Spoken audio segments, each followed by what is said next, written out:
Hey friends, I learned something new recently and I'm super excited to share that knowledge with you today. But before I get there, if this is your first time here, I just want to personally welcome you to the HomeGrown Ministries YouTube channel.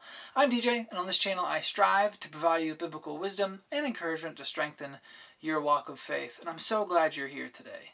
For me, one of the areas of Christianity that I really am interested in is called apologetics.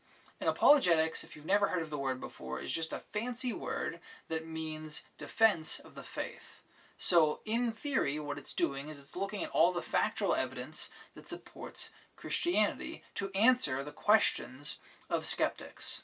So one of the many skeptical questions that are asked about Christianity is about the date in which the Gospels were written.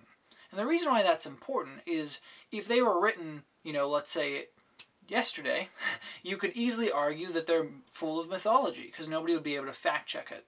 So the closer they were written to the time of Jesus' life, the more historically accurate they become, or the more likely that the things that are depicted in there are true. So as a typical apologetic defense to the Gospel's early writing is an argument that comes from the Gospel of Luke. So Luke wrote both Luke and the book of Acts. And so how this line of thinking goes is Luke wrote Acts, and Acts is primarily focused on the early disciples, the early church, and Paul's life. Now Acts does not include Paul's death or James, the brother of Jesus' death.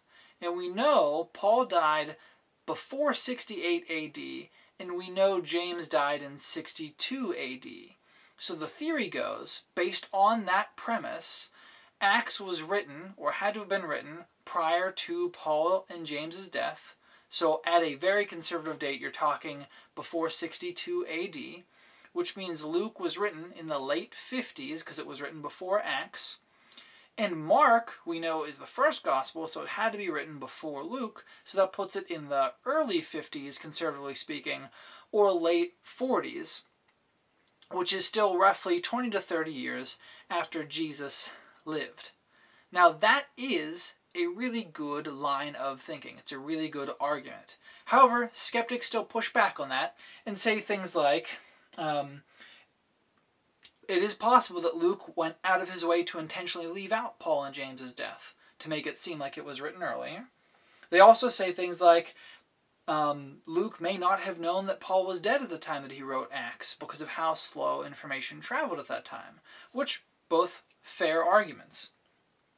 So here's what I learned, which shores this argument up for the early writing of at least the Gospel of Luke.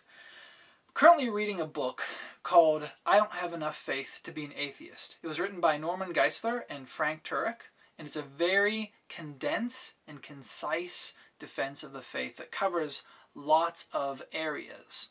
If you are a Christian that's looking at getting into apologetics, it's definitely the place to start, because it does high-level overview of many of the major arguments against Christianity and gives you a good defense.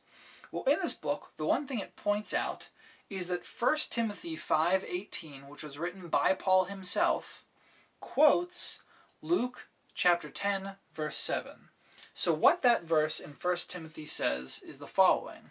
It says, "For Scripture says, do not muzzle an ox while it is treading out the grain," which is a quote of Deuteronomy 25:4, an Old Testament passage. And then it continues on by saying, "And the worker deserves his wages," which is the direct quote from Luke 10:7. Now why this is so fascinating is because this confirms, at the very least, that the Gospel of Luke was written prior to Paul's death, because Paul is actually quoting that Gospel. You see, Paul is quoting something that Jesus said that is a direct quote from Luke. So Luke quotes Jesus, Paul quotes Luke quoting Jesus, and how we know it's not a Jesus quote that Paul is quoting, but a Luke quote that Paul is quoting, is because the verse starts by saying, "For the Scripture says," and he quotes an Old Testament scripture and a New Testament scripture. So why that's so important is because it verifies that the Gospel of Luke was written before Paul died. And again, at the latest, Paul was killed by Emperor Nero. Emperor Nero's reign ended in 68 AD. So at the latest, Paul had to have been killed at 68 AD. So at the latest, Luke had to have been written a little bit before that, which still pushes Mark in the late 50s at a very conservative dating. But they were both probably written much earlier than that. But even then, let's say Mark was written in the late or the early 60s as well. That still puts the Gospel of Luke and the Gospel of Mark being written only 30 years after Christ lived and died. Now, to me, that's mind-blowing because, as an example, the information that we have about a lot of ancient historical figures is written hundreds of years after they lived. A prime example is Alexander the Great. Alexander the Great, all the information we have about him was written between 200 and 500 years after he lived. 200 to 500 years. The eyewitness testimony of Jesus Christ from the Gospel of Luke and the Gospel of Mark would have been written 30 years, conservatively, after Jesus lived. That's really close to the actual historical event. You're talking about eyewitness accounts. That's not something we have of most historical figures in the ancient world. And what we accept for truth about Julius Caesar or Alexander the Great, those people in ancient history whose historical record is written hundreds of years after their life, we accept that as truth. So having something even closer than that, by hundreds of years, again, Gospel of Luke, written 30 years after Jesus' life, that means that that wasn't written way later. It's not myth. It could have been fact-checked. People would have been able and been around to disagree with Luke. So that's really, really cool. The other thing that's very exciting to me has nothing to do with apologetics, but which is very interesting, is that looking at what Paul says about Luke, he's elevating, in 1 Timothy, the Gospel of Luke to the scripture level of the Old Testament. That is fascinating. It is fascinating, because remember, Paul's not quoting Jesus. Paul's quoting Luke, who's quoting Jesus. And he says, the scriptures say. So by the time Paul is writing 1 Timothy, the Gospel of Luke has already been considered scripture to Christians. That's so cool to me. And I can't explain it in a way that, makes sense out loud, but think of that. Christianity spread like wildfire because Luke wrote a gospel that was meant to just be a historical record of events to one of his friends. And Paul is quoting it in 1 Timothy as scripture.